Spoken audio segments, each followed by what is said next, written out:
The first topic for today will be the Vince McMahon declining to merge with the XFL. We're going to lead in with the with that topic. Of course, everybody knows that the AAF has officially kind of folded due to money concerns. And back in December of 2018, before they knew they had they had these issues before the league even started, they went to Vince McMahon to seek some sort of a merger to save the league, to maybe get it going, to maybe prolong the fact that it might not come around, face these problems. And Vince McMahon, of course, declined the merger. Mania, I guess go ahead and give your thoughts on all this, and go ahead. Well, for me, I think it reveals more bad publicity for the AAF. Like, they've really dealing with the whole how they handled the players, how they just kind of folded out of nowhere. But now we're hearing that they've been having these troubles since the beginning, and they've just been lying about it. It's not looking good for the AAF at all. And if there was even any hope before for them to come back, that hope is like just 100% gone at this point. Like it's just another lie added on to the AAF, another taint in their short-lived history. It was good football, but it's just now it's just tainted by too many different things. Yeah. And like you were basically saying, hold on, sorry. Go ahead, sorry, keep going. I didn't mean to interrupt you. Go ahead.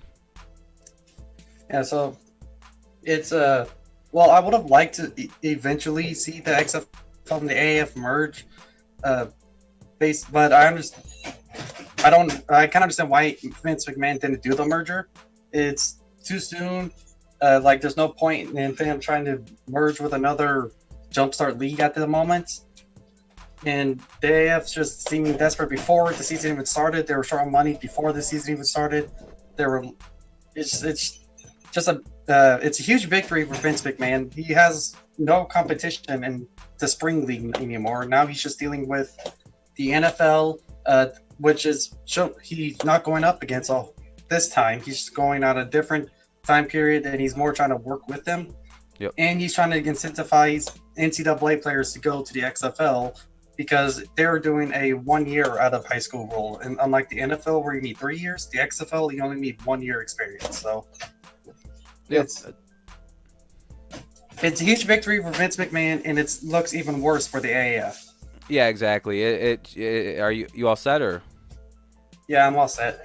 Yeah, this is basically you know how there's always this old age saying in sports that you don't fuck with the McMahon, you don't cross the McMahons. Yeah, I know that's just in like wrestling and weird like business avenues and adventures, but it seems to hold true especially when you're considering things like business, because now you know how the first XFL was ran by the Eberstahl family and Vince McMahon, how they kind of ran that together, and they kind of, it fell apart, it collapsed because those two disagreed. They ended up hating each other. How sweet is the irony that the guy, Eberstahl, who blames Vince McMahon, who pretty much cites Vince as the reason the XFL failed, as the sole reason it failed, by the way, Eberstahl thinks. How funny is it that he had to crawl back to a guy who he thinks was the reason his league failed to come and save his failing league before it even started? That to me shows that Vince wins, and he always wins, and you never cross him because you talked a bunch of shit about him, Charlie or Dick, whichever one was it, and then you had to come crawling to him asking for him to merge with you and to save you. Like, I don't understand why they even asked to merge with the XFL. Vince doesn't like you. He wants you to fail. He said you're his only competition in this spring league football, much like Mania said. Vince is the one who wins in all this. I don't really have much that I could really additionally add that you didn't say, other than the fact that Vince once again finally has beaten the Eberstahls, has proven that he is the superior sort of what's the word I'm looking for? Is the superior guy, because he understands that it's expensive to run a football league, right? So what's he doing? He's putting money aside, getting money put together, selling hundreds of millions of dollars in WWE stock to make sure his company runs, has the funding, won't depend on outside sources other than Vince McMahon, other than, just Vince. So It's very good for the XFL that this happened because they're also learning that there are numerous mistakes a startup football league can make. And if Vince is smart, he's noted every single one, and he's going to ensure that doesn't happen. The quality of play is going to be just fine. You're going to get most of the players that didn't make it to the NFL or who get cut from the NFL into the XFL.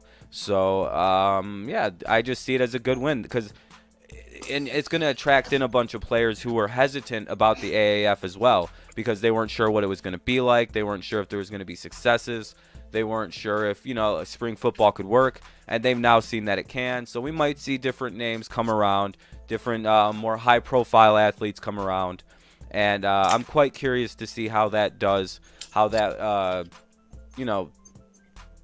and the biggest thing is they're not going to have the number one concern with the AAF, which was funding. They know that won't be there with a Vince McMahon. So now he looks even better because he's like, hey, I'm self-funding it and we're good to go. We can run for fucking months. So I'm quite happy for the success of the McMahon. He's the only winner of this. The players are still losers, so that stinks. But I don't really, like I said, I don't have much else. But you sounded like you had some stuff to add, so go ahead. Yeah, I just wanted to add who exactly was who. Like, I'm the father of the Ebersols. I think it was like Dick Ebersol. Whichever one was the father was one that worked with Vince McMahon on the original XFL. And then it was the son, which I think is Charlie, who came crawling to Vince McMahon trying to save his league. Oh, that's even sadder. His dad probably was the one who actually sent him to do the bidding of Vince. It was like, that makes it even sadder. To me, it makes it a little bit more sad that it was the son because that means old dad was too proud to come over and ask and be like, can you save us, Vince? We're gonna fail because we didn't figure this out. We're fucked. We're fucked if we can't. What? Sorry, go ahead. And then just to put more onto it, the son, Charlie Ebersol, made a film talking about the failure of the XFL and what we can learn from it. So he made a whole documentary about the XFL and its failings. Just to add on to it. Yeah, and now it's even better that his league failed so hard, all because they didn't have the money. That's the best part.